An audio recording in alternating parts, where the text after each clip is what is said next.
If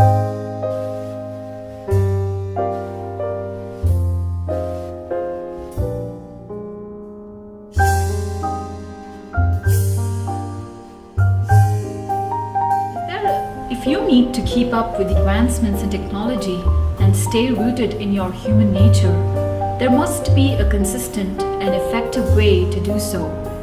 In the book, I try to help you achieve this by tapping into your mind, body, and sensory abilities.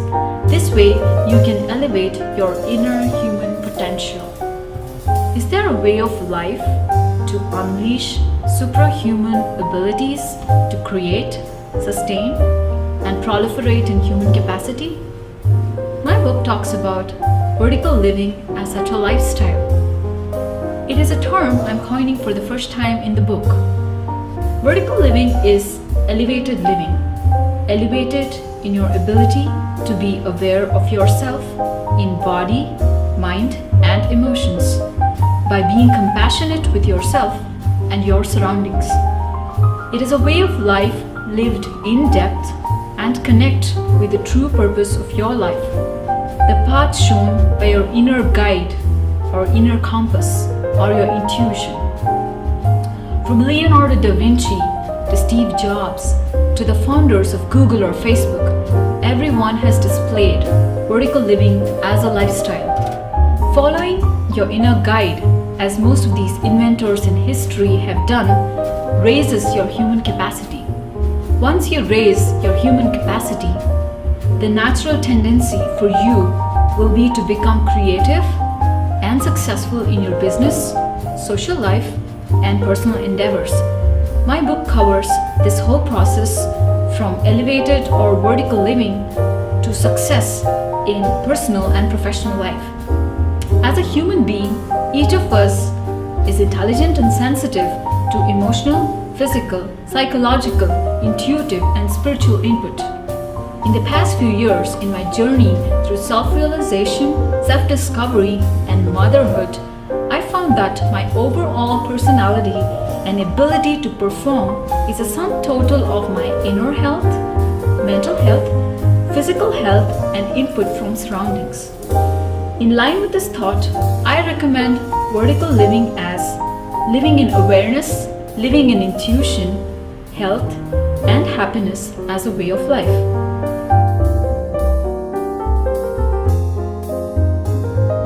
The content of my book has been assembled mainly from my personal experiences and my interviews with experts in leadership and communication. I also draw from biographies and accounts of philosophers, scientists, and inventors with unprecedented abilities in the fields of science, art, medicine, technology, and entrepreneurship. I not only refer to the strategies used by them in achieving successful results, but suggest improving them to enhance the health and happiness aspect of vertical living. Tips to the reader. As I go through each chapter, I will share tips along the way. These tips can become points of transformation in your life. I specifically urge you to focus on the content in and around the tip. Who would benefit by reading my book? If you aspire to be an entrepreneur or a consistent high performer, then you would benefit from reading this book. In the book, I talk about not only how to be a high performer, but also to maintain consistency in that performance. If you're afraid of public speaking or you live in fear of taking risks, you will benefit from reading my book. I discuss overcoming fears and limitations that we set upon ourselves. I do this by using concepts in ego, beginner's mind, and also icebreaker. I will show you in real life examples of how people have successfully overcome their fears and limitations. Some of the examples are from my personal experience, and I give you direct account of the state of my body, mind, and emotions during those specific instances. If you find it hard to manage and prioritize multiple tasks to focus on one task at a hand, I can help you with some tips there. I will cover various strategies in prioritizing tasks in my chapter where I define high performers and purposeful living.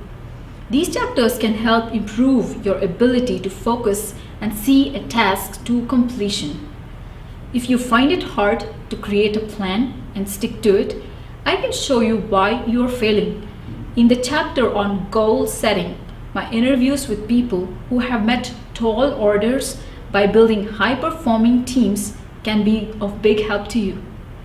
If you ever wondered how companies like Apple, Google, Facebook, and Tesla stay motivated to innovate constantly, I address this aspect by way of tips to the readers in my chapters on higher intelligence and beginner's mind. These chapters take you straight to the heart of risk takers and innovators who built these great companies. Motivation to write this book: imagination and intuition as sources of wonders in Silicon Valley. I am deeply inspired by the culture of entrepreneurship and innovation in Silicon Valley.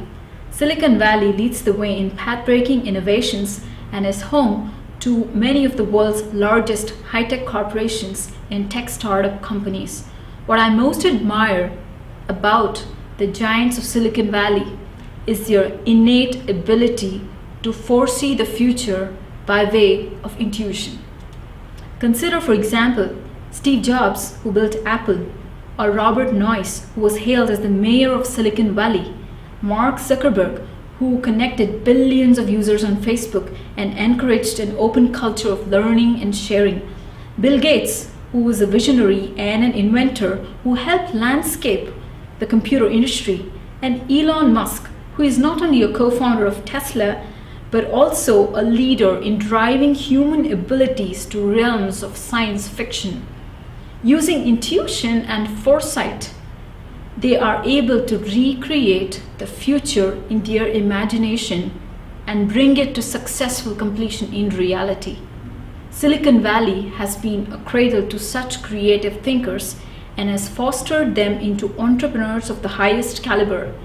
In such a fertile ground for innovation and enterprise, I see many of my peers, childhood friends, and acquaintances emerge as entrepreneurs every other day.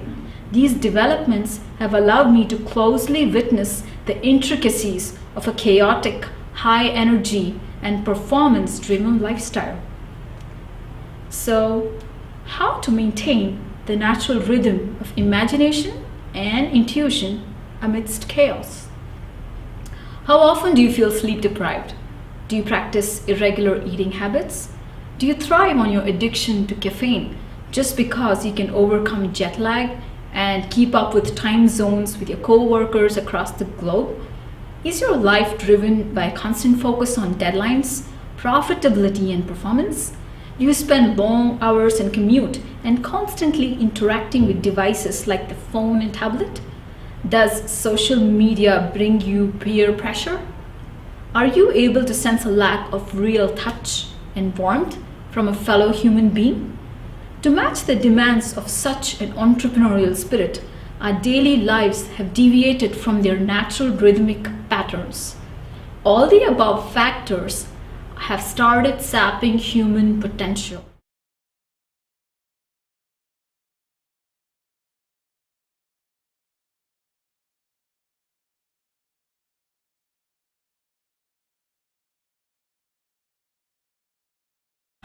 This thought led me to wonder if happiness, health, and fulfillment can be made a consistent factor while achieving success as an innovator, entrepreneur, overachiever, or high performer.